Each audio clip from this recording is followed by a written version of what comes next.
You're listening to the Fresh Hell podcast. Fresh Hell contains stories of a disturbing and often graphic nature and is intended for a mature audience. Please don't let your kids listen to this, or they might turn out like us.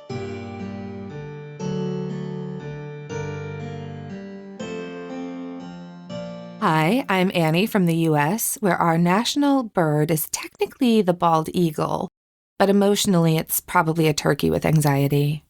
And I'm Johanna from Austria, where our national animal should be the marmot, endlessly screaming into the void like, hey, Alan, hey, Alan, that kind Alan, of... Alan, Steve. Anyway, you're listening to your favorite international podcast. The podcast hosted by two women who never met in real life and yet somehow managed to share a suspicious number of opinions. So many opinions. Before we start, we want to say a huge thank you to our patrons. Seriously, truly, you are the reason that this show still exists. You are supporting independent podcasting. You're helping us to stay ad-free as much as possible and helping us to keep digging into these strange, forgotten corners of history. And if you're not on Patreon yet, now's a good time to join us. We release a brand new Cinema Macabre episode every week. Plus, we do live monthly get-togethers. You'll also get early access to episodes and some bonus content. That's at patreon.com/freshhellpodcast. Now, Johanna is going to give you a recap of last week's episode, part 1, in 5 sentences or less. Just one thing before we start. Speaking of last week, sorry for leaving the show so abruptly. But I think Annie told you I had a complete power outage. We had a thunderstorm and all of a sudden everything was gone. I had to quickly switch to my mobile internet to even be able to tell Annie what happened. The power was gone for more than 2 hours. So that was fun. Did you listen to that yet? The end of it where I'm like, hey guys. No, not yet. Because I could still hear you. I could still hear her clearly through our phone connection. But none of her recording devices were obviously going to work anymore. No, so nothing anymore. Listen, it's wild times here. So, all right. Okay. We talked about William Dean Taylor, a married Irishman who vanished from New York in 1908, abandoning his wife and daughter without a trace. He reappeared in Los Angeles under a new name, William Desmond Taylor, where he built a successful career and cultivated a reputation as a moral reformer in an increasingly scandal-prone industry. That's just 2 sentences. You didn't say how long the sentences are allowed to be, so here we go. Listen, I'm not judging. We also introduced the 2 most important women in his life. Mabel Normand, a brilliant but very troubled comedy star. He tried to help through addiction, and Mary Miles Minter, a teenage actress under the control of her domineering mother. And possibly, maybe, madly in love or just really, really infatuated with William Desmond Taylor. So, yes. 3 sentences. 3 sentences. Really, that was amazing. Well done. So last week we talked about 3 of the most important women in William's life, his wife Ethel, Mabel, and Mary. But there was someone else. Someone whose name rarely appears in the headlines, but who may have mattered more than any of them. George James Hopkins. Hopkins was a brilliant designer, first of theater sets, then of silent film interiors, and eventually, decades later, some of the most iconic films in Hollywood history. Casablanca, A Streetcar Named Desire, My Fair Lady, Dial M for Murder. That was all him. He won 4 Academy Awards in total, but in the early 1920s, he was just a young, exceptionally talented set designer who had recently returned to Los Angeles to work in the booming silent film industry. And it was there, at the studio, that he met William Desmond Taylor. Hopkins would later recall the first time he saw Taylor, tall, elegant, and completely magnetic. His heart was racing. At least, that is what he apparently wrote in his unpublished 1981 memoir, Caught in the Act, which would become one of the major sources for later books about Taylor's murder. Hopkins said that his mother Una, herself a well-known designer and magazine writer, adored Taylor and actively encouraged the connection. Soon, the two men were working together and living together. What began as a crush quietly became a romantic relationship.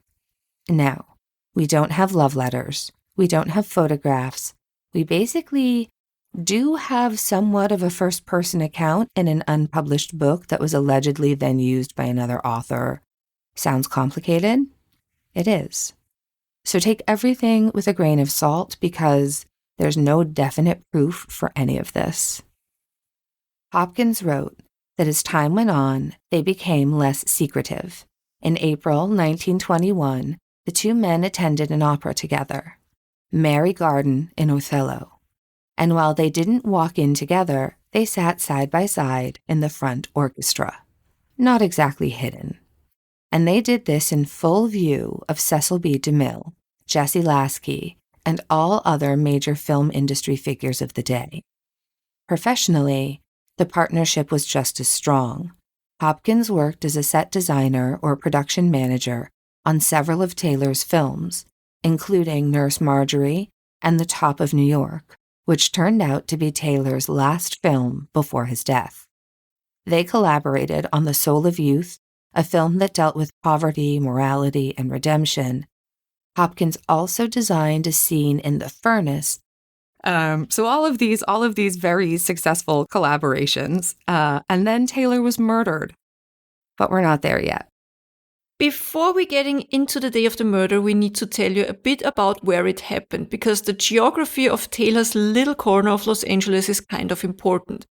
And it explains a lot about how witnesses saw what they saw and how some of them didn't see nearly enough. As we mentioned last week, William Desmond Taylor was living at 404B South Alvarado Street in the Westlake neighborhood of Los Angeles.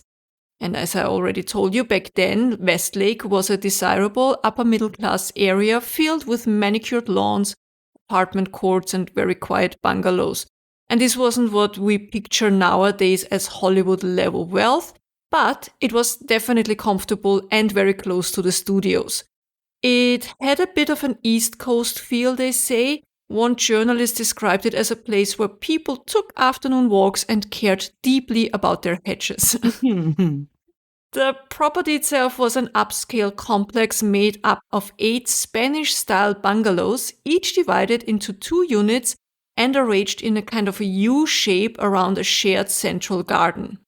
So this means that the 2-story houses were rather close together and opened into a shared courtyard. Yeah, courtyard. I wouldn't call it driveway because I don't think cars could drive there, but I added a kind of drawing. How would you describe it? It opened up to like a U-shaped path that would lead down to the street, right? Yeah, I really like it. So often you would see this kind of design, but it would be like a courtyard and that would be everybody's backyard and everyone would share sort of a back garden. But in this, it's sort of flipped and reversed. So there's this really pretty courtyard area that serves as everybody's sort of front walkway, front garden, if that makes sense. I think it's really nice. It looks like I would be into that. It's really nice. Yeah. Yeah. And these weren't like sprawling mansions. The buildings were separated by these narrow walkways. And it was so close together that every sound and movement, I think, carried. Also because of the U-shaped form, right? Right.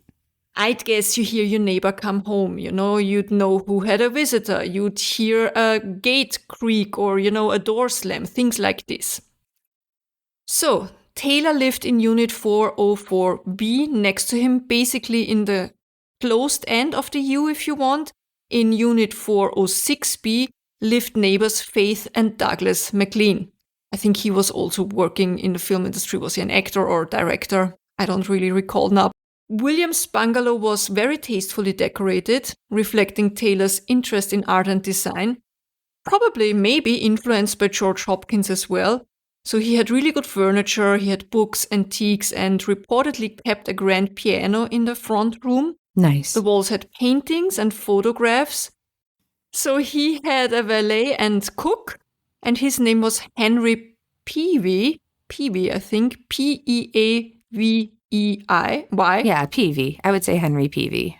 Peavy, yeah. And this man handled the day-to-day chores and, the errands. And for all the rumors that would follow, there's no evidence that this bungalow was kind of a party house. It was orderly. It was respectable. There were apparently multiple entrances to every unit. You had a front door. Like, you have to imagine you have this kind of Spanish-style bungalows, and one bungalow shares 2 units, right? The A unit and the B unit. And the entrance doors are practically right next to each other. Right. And then you'd also have like a small service entrance off to the side and a back door. And the windows had curtains, and Taylor kept things really private. And if a shot would be fired inside one of the units, it would be absolutely heard by anybody who was nearby. And that's probably exactly what happened. Let's start with what we know about February 1st, 1922, the last day of William Desmond Taylor's life. It was a Wednesday and reportedly an unusually cold day for Los Angeles. The day started like most of William's days did, quietly. Taylor was, by all accounts, a man of habit.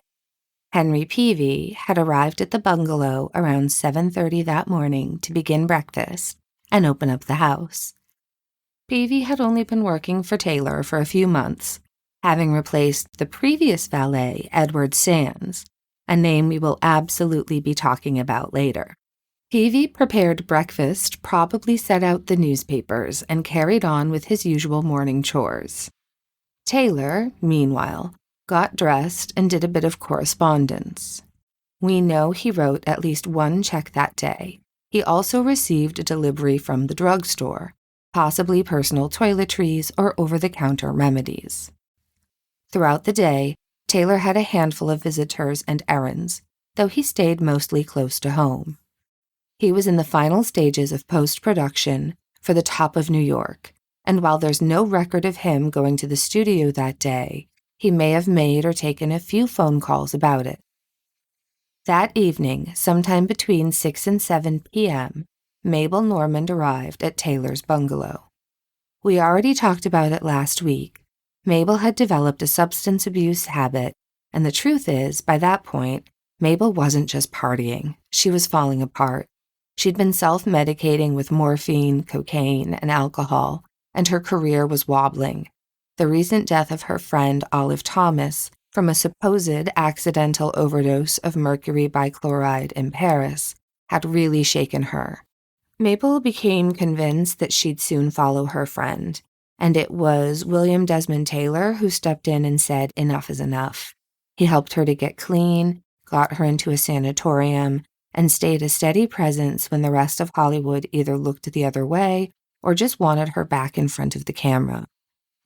Taylor had been encouraging her to seek treatment, and it's believed that they had a conversation about that during her visit. Some reports say she picked up a book that he had bought for her. Others say she dropped off or returned something of her own. Whatever the reason, it wasn't a short hello. They chatted for nearly 45 minutes, and by all accounts, it was a warm and pleasant evening. Mabel would later say that they laughed a lot. They had a couple of orange martinis and caught up on the latest mess involving Taylor's valet, Henry Peavy, who had been arrested the night before for lewd conduct in a public park. That morning, Taylor had to go bail him out.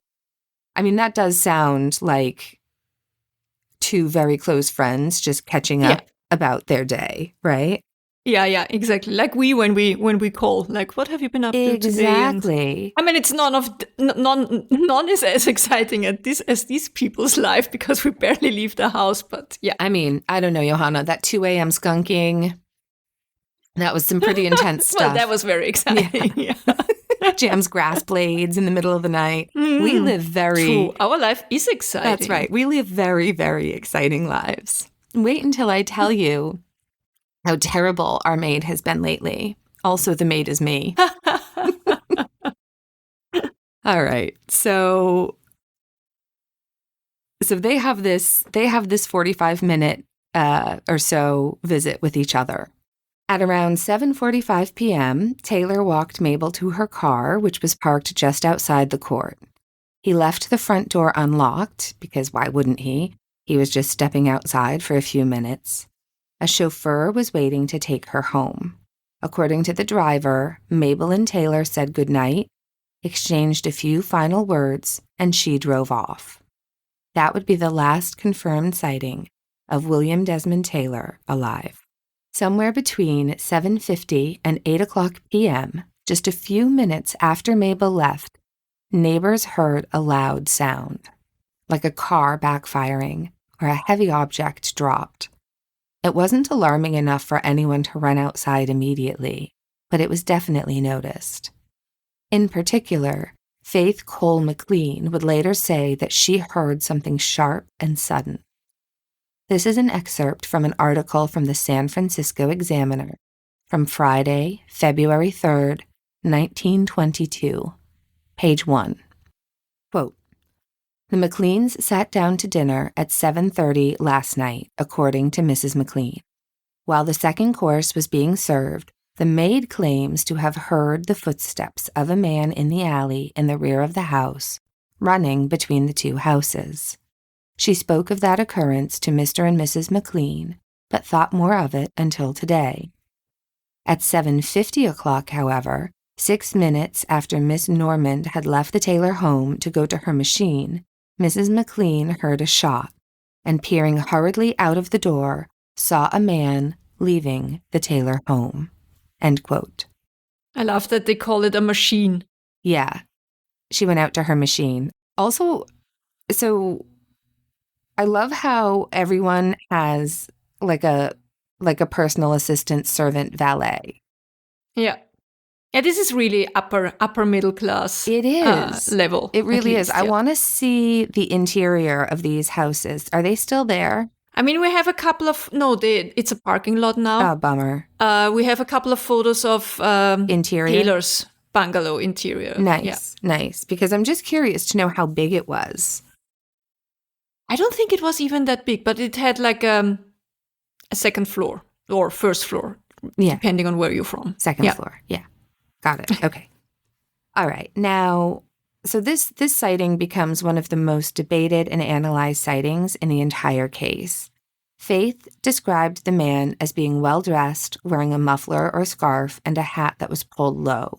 You know what? When I read that the guy was wearing a muffler, I thought muffler from a car, and I was so confused. I was like, why was that guy wearing a muffler? I never heard that expression for like a scarf kind of thing. It's not a super, well, it's confusing too, because it can sometimes mean like a thing that goes around like your neck, but it can all, like a muff is the fur thing that you put your hands into.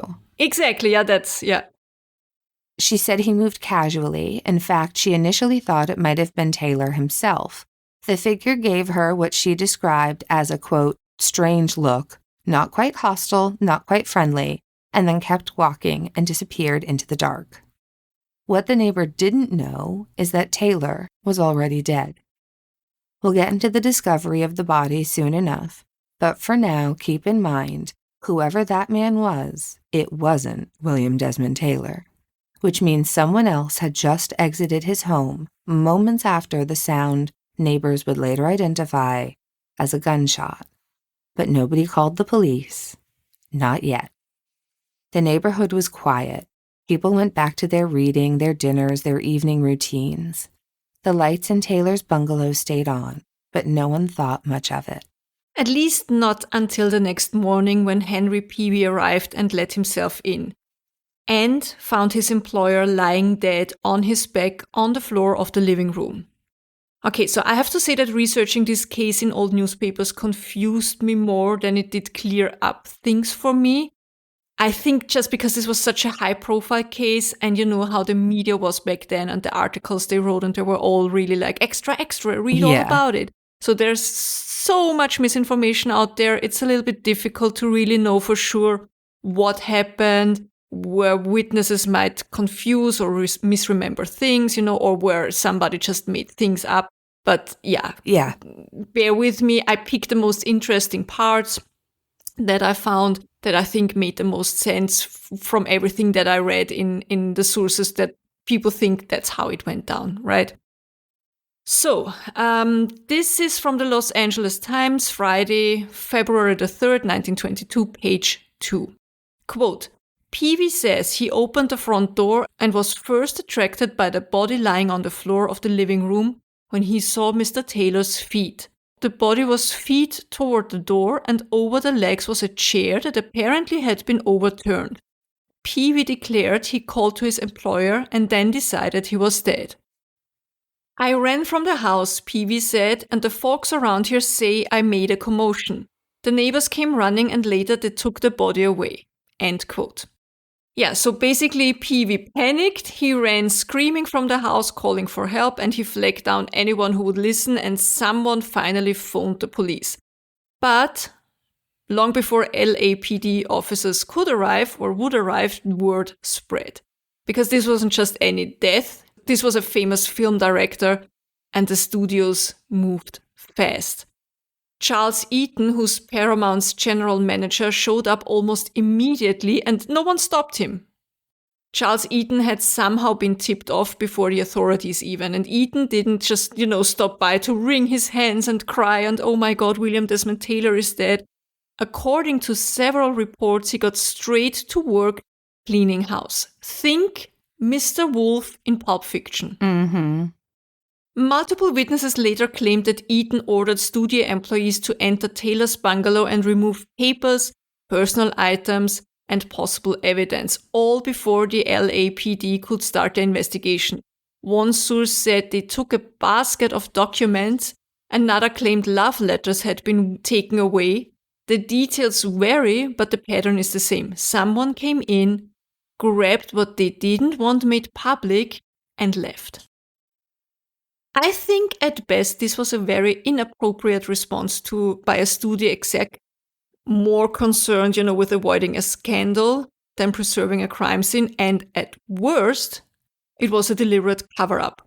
Eaton and his team were managing a potential scandal, I think, because the second this story hit the press, and it was going to hit hard, the studio needed to make damn sure the headlines said, beloved director slain, and not Hollywood cesspool exposed. You all know by now that Taylor had been a very respected figure at Paramount, or in the whole film industry, I'd say. He was polished, charming, articulate, a British gentleman with a military background, very elegant. He looked great in a suit and in a tux, and he looked great on the red carpet. I love that in one article he is described as, quote, gentlemanly drinker and loose spender, end quote. And I think that sounds a little bit like Dean Martin and Sammy Davis Jr. That's how I picture it. Yeah, I can absolutely see that. But you also know by now that he had a few secrets. He was, in short, a complicated man, and Paramount had no interest letting the public or the police dig too deeply into any of it. So Eaton did what studio fixers in early Hollywood were often paid to do. He stepped in, he cleaned up, and hoped the press would move on. But they didn't. But we'll talk about the media frenzy that followed in a minute. Let's just look at this crime scene a little bit more. By the time LAPD detectives arrived, closer to 8:30 a.m., almost an hour later, they were stepping into a thoroughly compromised crime scene. The damage had been done. This was no crime scene in the traditional sense. The house was open, people were coming and going, neighbors had wandered through. Studio men and friends of Taylor were already inside. This is a level of contamination you'd expect to see more at an 1830s murder than a 1930s murder. I read somewhere that the police arrived and thought there was a party going on.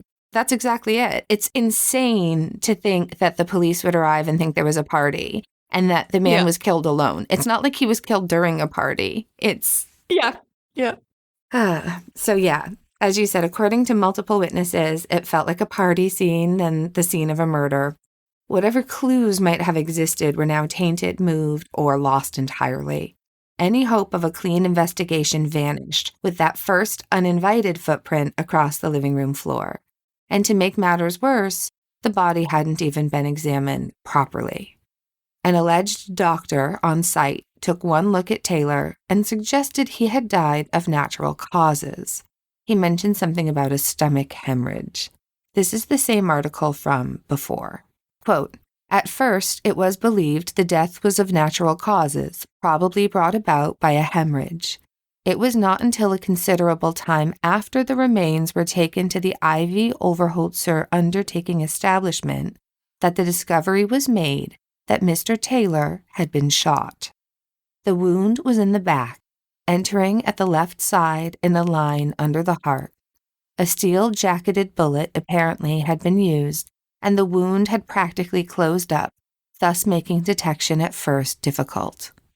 Peavy said he had been in the employ of Mr. Taylor for about 6 months. Mr. Taylor had lived in the apartments at the Alvarado Courts about 2 years. The scene left in the magnificently appointed apartment occupied by Mr. Taylor showed little sign of a struggle. The overturned chair was the only indication of a struggle or of the haste of the assailant to escape. The door, which has a night latch, was locked from the outside, but the latch was set so that no key was necessary to accomplish this. A writing desk was situated near the door against the front wall of the room. On this desk were the many papers indicating that Mr. Taylor had been preparing his income tax returns for this year and adjusting other business. Some scenarios also were scattered about. On top of the desk was a picture of Mabel Normand. In place of honor, on the top of the upright piano, was a photograph of Miss Normand. 3 in all were conspicuously displayed." End quote. So they finally figure out at the undertaker that it wasn't a natural occurrence, but he had been shot, likely at close range. The bullet had torn through his left lung and lodged in his heart. And no one in the house, not Peavy, not the studio men, not any of the early responders, had noticed, apparently, due to the lack of blood. What do you think? How is that possible? I think the way it's described, it almost sounds like the bullet went in, but there was no exit wound.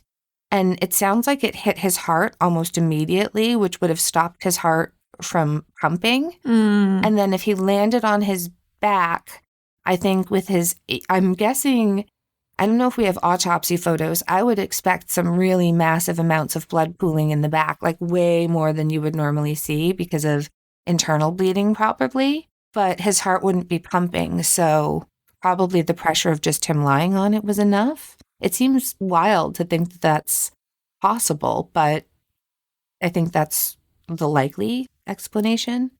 And there was no sign of a robbery. His wallet wasn't touched. His watch was still on his wrist. His monogrammed cigarette case sat right where he had left it. So, yeah. Yeah. So what's next? Next, Mary Miles Minter and her mother Charlotte Shelby appeared on the scene. Exactly when they got there is a little bit unclear. Some reports placed them at the bungalow within hours. Others say it might have been the following day. But whenever it was, Mary's reaction became the next big headline. According to multiple newspapers at the time, the young actress was very distraught.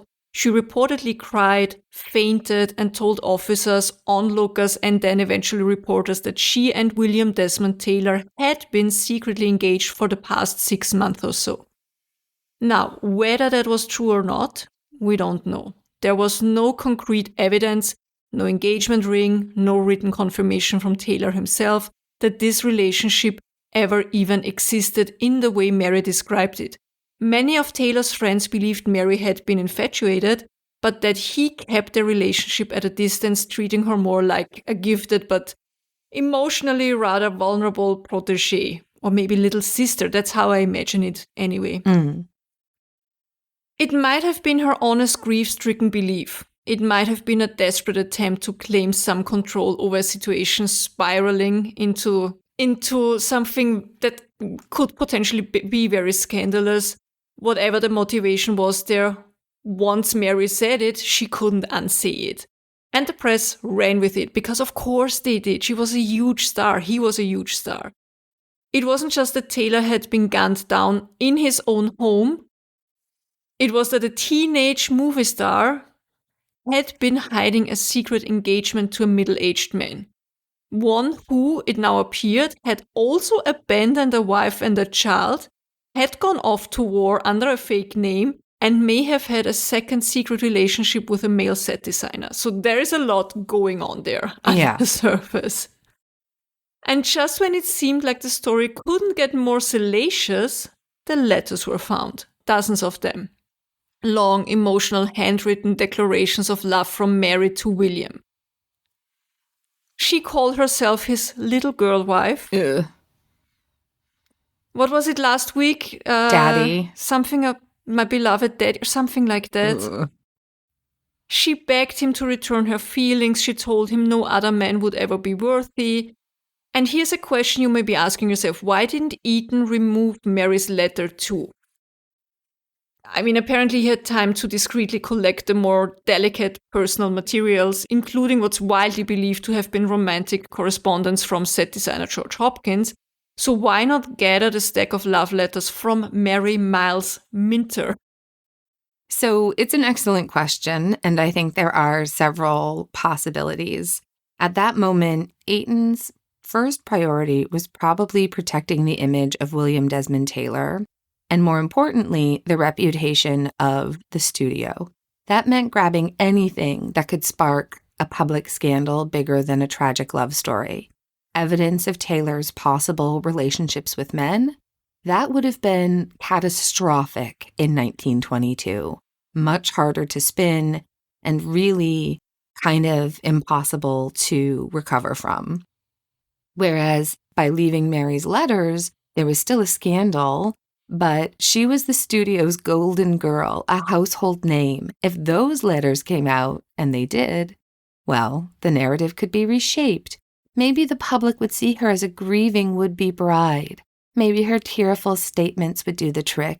And let's not forget, there's a very real possibility Eaton just didn't have time to do a thorough sweep. He knew the police were on their way. He may have only had minutes, maybe less, and needed to prioritize.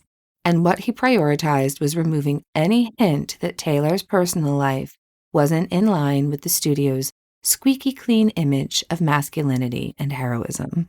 I'm thinking two other possibilities. One is that maybe he wasn't even aware that these letters existed in the first place. And my other thought now is, what if he left them on purpose to be found so that, you just want to hide the fact that he is bisexual or homosexual, but love letters from a very young woman in love with Taylor could kind of, Right, that he's straight. Yeah. Yeah, I think that's very possible. I think they could have used Mary as a scapegoat to hide the gay affair, the relationship the very valid relationship. We'll talk more about that later, but it's ironic, really, isn't it? Because the letters from George were hidden and the letters from Mary were left behind. But now, today, it would be the letters from Mary that would be the shocking thing. And sure enough, back then, it was Mary's letters that caused the media firestorm and arguably did the most damage to everybody involved. And wouldn't you know it, just as soon as the media was starting to get really invested in the whole "we were engaged" story, the story changed. The studio's PR machine kicked into overdrive. Mary's mother, Charlotte Shelby, went into full-on crisis mode. And within days, the narrative had been flipped. There had never been a relationship, they said. The engagement story? A misunderstanding. A moment of hysteria. The letters? Nothing more than the overwrought fantasies of a teenage girl with a crush on an older man. But by then, it was too late. The contradiction had been clocked, and the press, sensing blood in the water, went in for the kill. To the public, Mary now seemed unstable at best and deceptive at worst. If she'd lied about being engaged, what else was she lying about? If she'd loved him, was she angry with him for rejecting her? Was this about jealousy? Heartbreak? The tabloids had a field day. Some began to hint that she might have had a motive for murder. Others accused her mother of acting on her daughter's behalf. And Mary's image, so carefully cultivated by the studio for years, crumbled overnight. Gone was the sweet ingenue with the curls and bows. In her place was a cautionary tale, the starlet who'd loved too much, said too much, and wrote too much. And the thing is, Mary was never a suspect. Not officially, not when it came to the authorities. But that didn't matter. The public had made up its mind. The damage was done. In trying to protect her daughter's career, Charlotte Shelby may have guaranteed its destruction. And what's worse, if Mary had told the truth that first day, if there really had been an engagement, or even a quiet romance, then she wasn't a liar. She was a young woman in love who got silenced for the sake of spin. But truth wasn't really the priority here. Containment was. I think if they would have just stuck with the "we were engaged" story, she would have been fine, career-wise. Yeah. Don't you think? Probably. Yeah. I think for most of us today, it is a bit hard to imagine how many insanely famous people were involved in this whole thing. We can't really understand how famous Mabel Normand or Mary Miles Minter were. They were not just some fringe names. This would be like if a beloved director, say someone with Spielberg or Tarantino level fame, was found murdered, and suddenly Julia Roberts and Jennifer Lawrence were both caught up in it, with their mothers and love letters, and a shady studio cover-up. That's how famous these people were. It wasn't a Hollywood scandal, it was the Hollywood scandal. And so of course the media was all over it. If this happened today, we'd be talking non-stop push notifications, a TikTok breakdown of Mary's love letters, Reddit conspiracy threads about Mabel and cocaine, a live-streamed crime scene blocked off behind a ring of influencers, filming tearful updates by the minute almost. The Daily Mail would have a 36-photo gallery of Mary arriving in widow chic. I don't know, TMZ would have tracked down Taylor's ex-wife within hours, and someone would have made a Spotify playlist titled "Who Killed William Desmond Taylor?" And it probably would have been Annie. I was going to say, is that a dig at me personally? Because you're not wrong. It's fine. So yeah, but this was obviously 1922, and even without social media, this exploded. Newspapers could not print fast enough. Headlines screamed about Hollywood's decadence. Remember all the scandals, drug-related and otherwise, that just shook LA? And Taylor had been a vocal advocate for cleaning up the industry. And now he was dead, shot in the back, and every major paper from Los Angeles to New York was printing speculation as fact. Was it a lover? A jealous rival? A spurned woman? A drug ring? Blackmail scheme? Maybe all of the above, or none? People who had never seen a silent film in their lives suddenly knew the names Mary Miles Minter, Charlotte Shelby, and Mabel Normand. The press tore into them all. Mary was painted as a foolish, heartbroken child.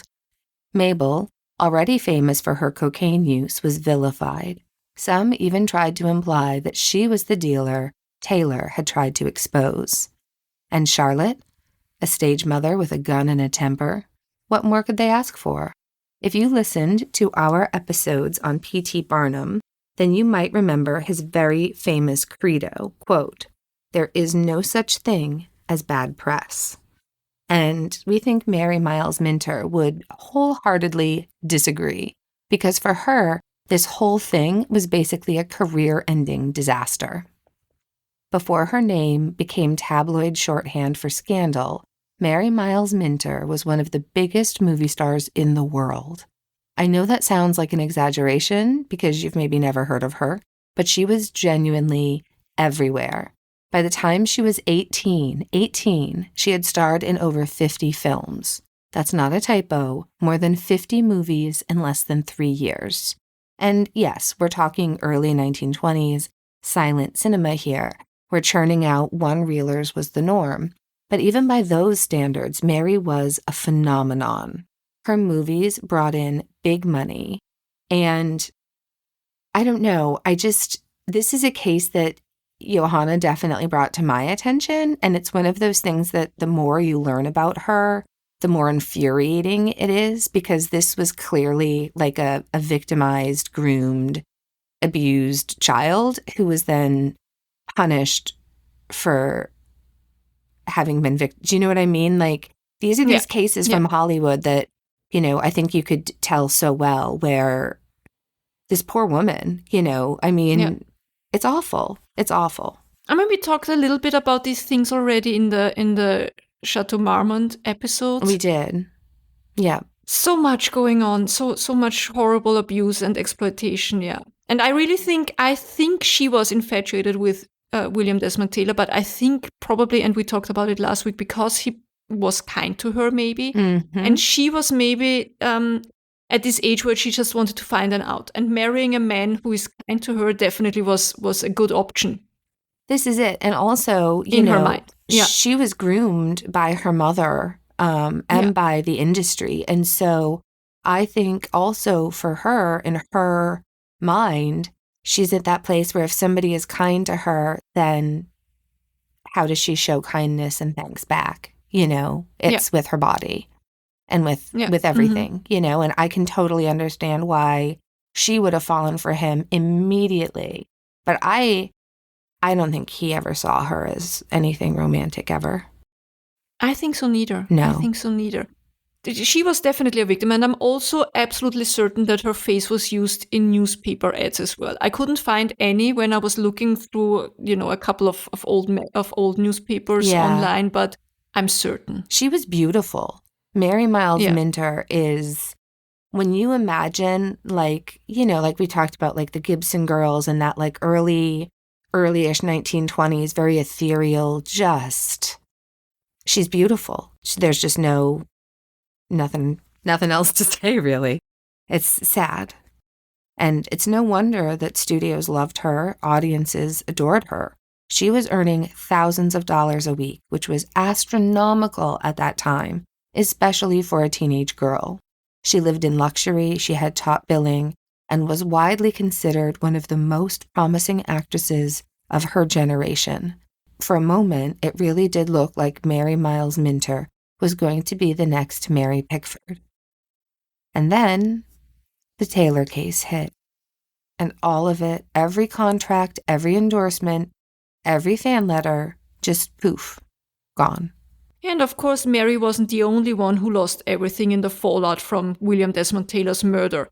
Mabel Normand's career didn't die that day, but it never fully recovered either. Mabel had been one of the most powerful women in early Hollywood. As we said last week, she directed Charlie Chaplin. She headlined massive comedies. She was funny and magnetic and smarter than most of the men running the studios. But she was also exhausted and broken and dealing with a drug addiction that had nearly killed her before Taylor intervened. As you said before, Annie, the death of Olive Thomas had absolutely shaken her, and now her closest friend had been murdered, and she was the last person to see him alive. Mabel, too, just like Mary, was never officially a suspect. There was no evidence against her, but the press didn't need evidence. They had the optics. The actress, the martinis, the rumors, all that was enough. She kept working for a little while, tried to carry on, but the stain just didn't wash off. Her next big film opened to press protests. The audience didn't want to laugh with her any longer. And no worries, we will be talking way more about what happened to everyone involved next week. I think in this case, it was the studio response, which only made things worse, right? Paramount tried to spin the whole thing, even floating the idea that Taylor might have died a hero, protecting Mabel from drug pushers. Eaton's cleanup crew had clearly tried to control the narrative, but all they did was fan the flames. Reporters wanted to know, why was the crime scene disturbed? Why was evidence taken? Why did the studio get there before the police? If this had happened in 2025, there'd be a podcast by the end of the week. Netflix or Peacock would have a miniseries in production before the autopsy was complete, and TikTok's armchair detectives could already have a theory about how the Zodiac killer was actually Mary's illegitimate son. True. This is 1922, so it was just front-page hysteria day after day after day. There were exclusive, I'm saying that very sarcastically with very large finger quotes, exclusive interviews with everyone from distant cousins to former butlers. One tabloid even implied the killer was a German spy that Taylor had uncovered during the war. Another accused his valet, Henry Peavy, of being part of a gay love triangle gone wrong, based solely on the fact that Peavy had been arrested for, quote, lewd conduct in a public park and didn't act masculine enough while mourning. Peavy, of course, was black and the racism was blatant. The press dragged him mercilessly, using coded language like unmanly and strange behavior, even though the police never charged him with anything related to the murder. Yeah, as you said, the coded language was very big in the day. They wouldn't just come out and call somebody a homosexual. No. But, everybody knew what they meant when they said unmanly and like flamboyant, these kind of things. Sure, there were code words to... Mm-hmm. Yeah. And can I just add that in 1922, being arrested for lewd conduct could have meant a lot of things and not necessarily for a fact mean that he was a pervy guy jumping out naked from behind the bushes. Let's talk about it for a second. When William Desmond Taylor mentioned that he'd bailed his valet Henry Peavy out of jail after he'd been arrested in a park for said lewd conduct, that phrase would have carried a lot of weight, but it also meant next to nothing, legally speaking. Lewd conduct was an extremely broad charge. It could absolutely mean something sexual or indecent by the moral standards of the time, but it could also mean something entirely benign. It didn't take much. Being alone in a park at night, especially if that park was known to the police as meeting place for gay men, that was enough. You didn't need to be caught in the act. You didn't even have to be talking to anyone. You just had to be there, just out for a walk in the evening, in the dark, through the park. That was it. And yeah, as you said, Henry Peavy was black, which only made it easier for police to target him. This was Los Angeles in the 1920s, and racial profiling, harassment, and arrests without evidence were not exceptions. They were standard practice. It is also worth pointing out that the LAPD had a long tradition of using charges like lewd conduct to intimidate people, ruin reputations, or simply assert power. If you were poor or queer or in any way considered undesirable, this was the tool they could use. There were sting operations, false arrests, and plenty of what we now call entrapment. Yeah, it reminds me of like an early precursor to the stop and frisk movement, where it was just a way to arrest people they wanted to arrest. So yeah, Henry Peavy, maybe he was engaging in something sexual. Maybe he just went for a walk in the wrong park at the wrong time, being the wrong color and class. We'll never know. One thing that's also worth mentioning, and I don't know what the situation was back at that time, but I know now, unless things have changed, if you were a man who is caught urinating in public, in some states, that also carries an indecency charge with it. And this is the problem. You are then put on a sex offender registry because of having your genitals out in public. But I really struggle with that because I do think there's a very important difference between someone desperate for a pee and someone intentionally showing off genitalia to strangers for the fun of it. You know what I mean? Yeah. I mean, I really hated that here in Vienna. I've seen a lot of penises out because men urinate in the street, and I hate it. And I think there should be way harder, punishments for that. But fees to pay, but not being called a sex offender because, as you said, there's a difference. There is a difference. Oh no! And you know what I hate? You know what I hate? Oh, I have such a rant about that. Yeah. But that's not the point. That's not this episode. But, in Vienna, for women, it's so hard to find public toilets. And if there are, you have to pay 50 cents or a euro even now. And because they know women are just not going to pee in the streets. That's right. But for men, the urinals are often free of charge to use. And they're always open and never locked down. Yeah. Because they know men will just pee if they have to pee. So what the fuck? I agree. I'm sorry that I have to be so open about this, but No, please make public toilets available for women. Yeah, I was just going to say, it reminds me of like when you walk around public gardens sometimes, like big parks or, things like that. And you will always see men in bushes peeing, which is fine. Like, fine. But like, what are the women supposed to do? Maybe we should all just start squatting and peeing in public. And you know how hard it is nowadays to have 50-cent coins with you? Everybody pays everything with their cards. Yep. It's horror. Yeah, no, I know. Seriously. That's a very European thing, having to pay to use the toilets. And I always have to explain to people, when we go overseas. But totally agree. I don't understand what the deal is. Why can't we just have, free, clean public restrooms, please? I would happily have my taxes cover that in places because we need them. So what we do know is that this arrest, this one vaguely morally loaded phrase, got picked up in the press and fed into the narrative of secrets, vice, and scandal surrounding William Desmond Taylor's murder. And that's all it took to make Henry Peavy yet another convenient shadowy figure in a case that was full of them. Meanwhile, the who is who in Hollywood was publicly grieving William Desmond Taylor. I just love to say his full name. It's so fancy. Yes. It's nice. This is from the Los Angeles Evening Post record, Monday, February 6, 1922. Of course, page 1. Quote, Mary Miles Minter lays rose on dead friend. Sounds so weird. It does, yeah. A little. Quote, there's the breath of roses, Scotch heather and hyacinth in the air where Mary Miles Minter said goodbye to William Desmond Taylor. Crowding by the simple bronze casket to gaze upon the stern, silent face of the dead Canadian soldier and motion picture director, men and women, young and old, little guessed today the affecting drama that had been enacted in the solemn little room of the Oberholzer Chapel at 10th and Hill Street. It was early Friday afternoon that Miss Minter came to view Desmond's body. She carried a dozen black prince roses intertwined with fern. That sounds lovely, by the way. I was going to say, I bet they were beautiful.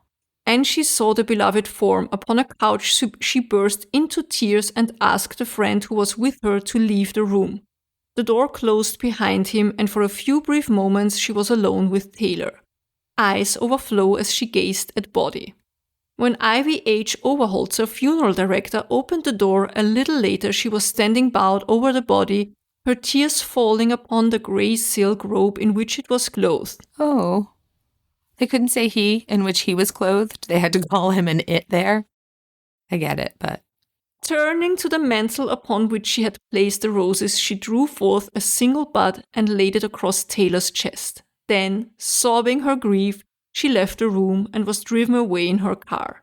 Miss Minter's rose bore no card. Today slightly withered, but still fragrant, they adorned a green vase upon a mantel near the bronze casket. Underneath the casket was a spray of American beauty buds and Scotch heather sent by Mabel Normand.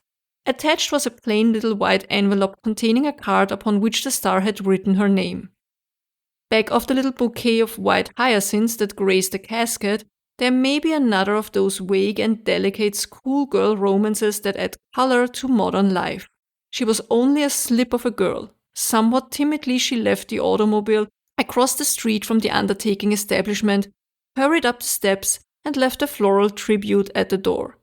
Beside the hyacinths lay a single English rose to which was attached a card signed Louis Emmons. And hearing these words, the English rose and the motion picture regret the loss of a great man. Among the callers this morning was H.E. Stockwell, gray and slightly bent under his 73 years. I worked for him, he said, looking at the form in the casket. He was a fine man. 4 years ago, I played the part of a minister presiding in a mission meeting in the slums in Kathleen Williams' picture, Out of the Wreck. Under the dead director's name, the Motion Picture Directors Association has pressed in the bronze casket the simple phrase, Our Big Brother. There are 2 blue chevrons on the left sleeve of the captain's uniform.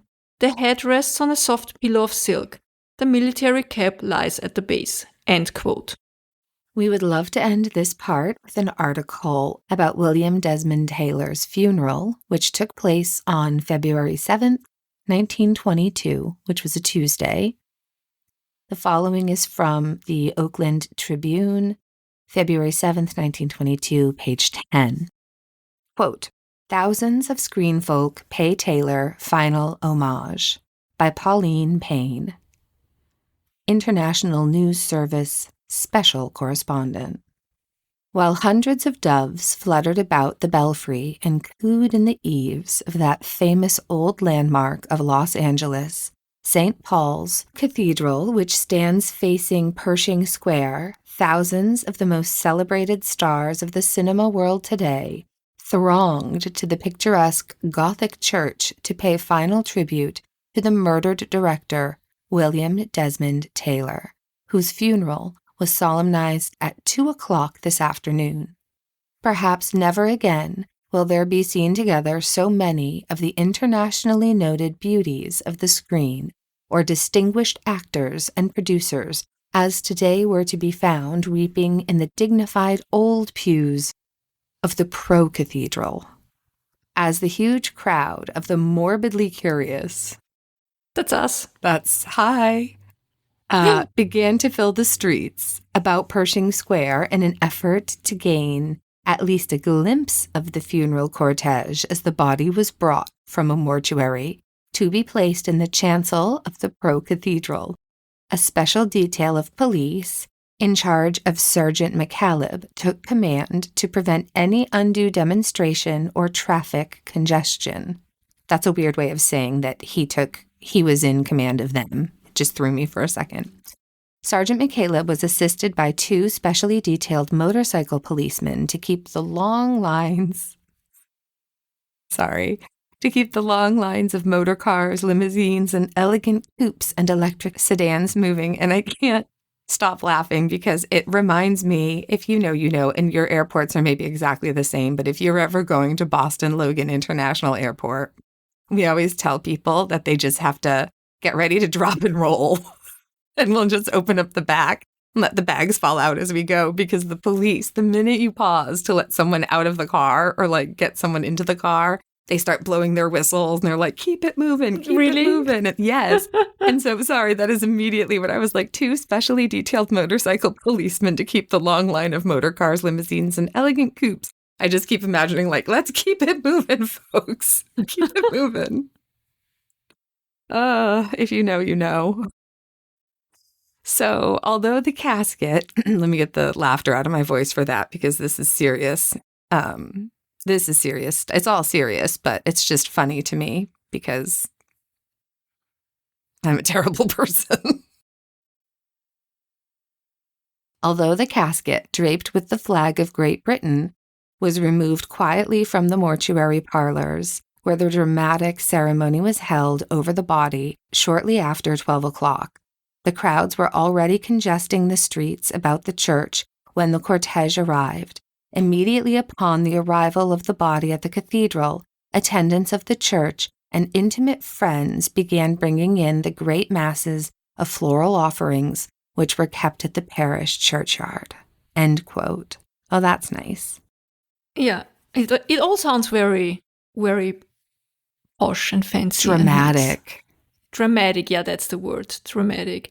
I also read in some other contemporary articles that both Mary and Mabel collapsed during or after the funeral, and that Mabel even took a couple of weeks to recover. I could see that. But what do you expect from 1920 Hollywood silent movie stars? Right. And honestly, with Mabel, you know, especially Mabel, they were actually very, very close friends. It's, you know, we talk about, you know, she took a couple of weeks to recover, but that's nothing, you know, like when you lose a very dear, loved friend. I still constantly cry over my friend April, who's been gone 12 years. It's madness, you know. Absolutely. 2 weeks to recover is the least, you know. William Desmond Taylor's final resting place is in the Cathedral Mausoleum at Hollywood Forever Cemetery. He's tucked among a truly legendary cast of compatriots. You can still swing by and visit his crypt, by the way. Is it crypt or It's like, is it a crypt? Or a vault? Is it a vault, I think that's the word I'm looking for. Yeah. Anyway, it's marked under his birth name, William C. Dean Tanner. And once you're there, you can visit some other celebrities like Douglas Fairbanks, Cecil B. DeMille, Rodolfo Valentino, Judy Garland, Mickey Rooney, Tyrone Power, trailer voice of the 80s and 90s, Don LaFontaine. In a World. Yeah, exactly, that guy. And even punk royalty with Johnny and Dee Dee Ramone. So when you stand in that mausoleum, you're literally surrounded by Hollywood history. I want to go there so badly. And it's funny because I've been to San Francisco in the Bay Area and I've been to San Diego and I love both of them.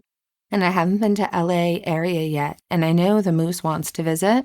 But I was saying to Paul, I really feel like that's when I have to now wait for Johanna to do because... Oh, yeah. Like... I feel like if you come out here, if we get you out here at some point, we could spend like a week here and then fly together to LA to do all the things. We definitely would have to take a drink at the Chateau Marmont. Yes, we got to stay there. One night, just one night. All the other places will stay at some scary, seedy place. That's how I do it. That's how I stayed at the Dell. We're going to end up in one of these... I don't want to say Airbnb, but you know what I mean, in the movie. What was it called? That just came out like 2 years ago, the horror movie. Oh. I'm completely blanking now. Get Out? No, not Get Out. Barbarian. Did you see that one? What was it? Barbarian. No, I haven't even heard of it. Watch it, and that's the place, that's the kind of place we're gonna end up. I don't know about that. But you're probably right. Yeah. 100%. But yeah, we have to do Old Hollywood together because I've never been. You've never been. Have you been? You haven't been. No. Just been to the South. Yep. Which is also good. So, all right. Next week. That's it for this week. Next week, part 3, we will talk you through what came after that. What we just talked this week, the investigation. If we can even call it that. That's the right. long list of suspects. The studio, the wild theories, and yes, Annie's favorite supposed deathbed confession. So exciting. Did someone actually get away with murder? Yes, they did, because we still don't know who did it. Yes, spoiler alert. Yes, they did. Yeah, they did. Somebody got away with it. Do you have something good? No. Do you? I do. Okay. My mom always recommends movies and TV shows to me. And usually they're not, my kind of tea. And I'm always like, yeah. They're probably the kind of stuff I'd like. Probably. And I'm always like, yeah, I gotta put it on my list. I gotta watch it. I never watch it. No. I never do. So my mom was here. She slept over and I watched Drop Dead Gorgeous with her and she loved it. And then she said, can we watch The Ghosts? She's obsessed with the ghosts. I love the ghost shows. The British ghosts, the German ghosts, the American ghosts. And she loves the American ghosts the most. They're all so good. And I'm like, okay, fine. We're gonna watch The Ghosts. Rolling my eyes internally because I thought if my mom recommends it, I must hate it. It's gonna be stupid. Sorry, mom. And then I couldn't stop watching and we kept watching and watching until it was like midnight. And every time we were just like, okay, just one more. And she watched it now for the 3rd time with me. And so next day she went home and I kept watching. And the whole time she was texting, you're still watching The Ghost? And which episode are you yet? And The Ghost and The Ghost. And then it's this kind of bonding I love this going on now. And she's so excited because I finally love something that she recommended. And she's like, which ghost would you be? And I would be this ghost. And it's the cutest Which ghost would you be? Which ghost is mom? I think my mom would be... Well, I don't think my mom would be a ghost. I think my mom would be... If she were a ghost, she would be Pete. But she's more like Sam. And I think I would be Isaac. The historical know-it-all. Yes. I am afraid that I'm a weird combination of... Oh, God, I'm going to mess up people's names. I think I'm like a combination of Hetty and who's the singer? Alberta.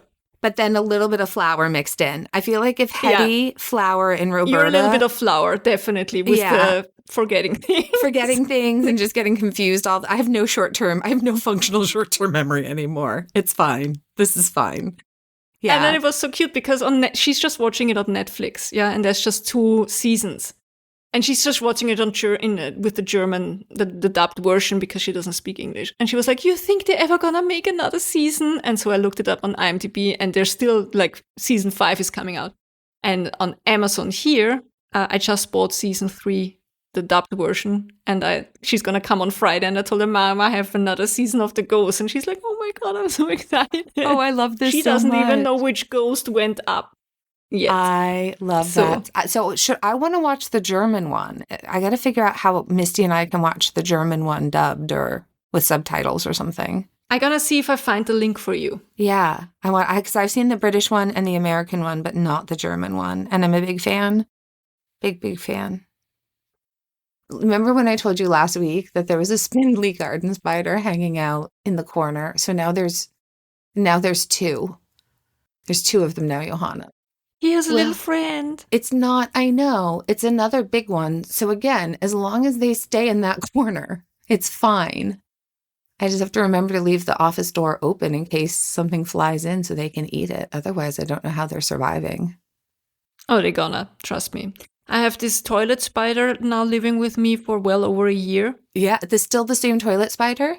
It's still the same. I hadn't seen the toilet spider for I want to say 3 months, and I thought the toilet spider died, or maybe some visitor killed it and didn't tell me, People are like this.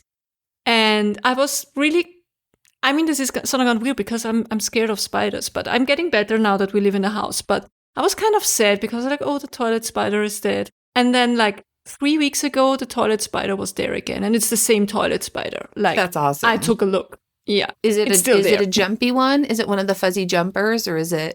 I don't think we have the fuzzy jumpers here. I found a fuzzy jumper in the house last week, Johanna, and I let it out of the house. I picked it up with a piece of paper, like a piece of tissue with my hand and just gently. I think that there's a family of them had babies on my back deck because there's been so many of them this year. And I'm so glad that account with the little fuzzy jumping spiders has made me I feel guilty for accidentally killing them and trying to get them away from me previously now, I'm trying to have a lot more confidence and less fear around arachnids. At least the ones I can see. Because it's very hard, I know. It's the ones you can't see that you really have to be scared of, isn't it? The spiders, mostly. You know what else I wanted to mention that was something good? Longtime friend of the show, Brendan, who's been in our patron group and a listener since way, way early on, just got engaged. Congratulations. Yeah, that's something good. Congratulations, Brendan. So excited. The great Brandini. I know. He messaged me not yesterday. I don't know when it was. I have no sense of time. He messaged me the other day and he said that he's going to send us an invitation. So I'm like, we're going to try to be there. Very exciting news indeed. Yes. So. Yeah, I think that's it. That's it. If you liked this episode, please take a moment to rate, review, and subscribe. It truly helps more than you know. Also, please recommend us to anyone who might be interested. Word of mouth is incredibly valuable for independent podcasting. Yes, and you can now subscribe on Spotify and YouTube for early access and bonus content, or support us directly on Patreon, where you'll get your weekly Cinema Macabre and monthly live get-togethers, among other things. That's right.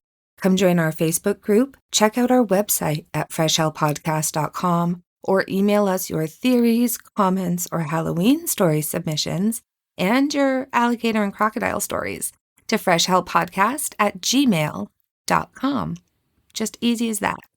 And it is that time again for spooky fuckery season. And like last year, there will be a giveaway. So make sure you like our Facebook page, join our Facebook group, check out our Instagram. And if snail mail is your thing, you can send us something at our P.O. box. That's on our webpage as well. Also, if you send us your Halloween submission already in previous years and we didn't use it in one of the episodes, please do me the huge favor and send it again. I kind of don't find anything anymore. I had an extra folder and it's all gone. I'm sorry. I'm terrified of our mail. I'm terrified of it because I feel like I get it. Like I'm the worst. I'm sorry. Please tell your pets we said hi. Hug them, cuddle them, kiss them, treat them kindly. Be kind to your fellow human being, and most importantly, no, I always say that. It's not what I mean. It's not most importantly, it's also important. All is equally important. Be kind to yourself. It is important to be kind to yourself, for sure. And as Winston Churchill once famously said, if you're going through hell, keep going. Tschüss. Bye.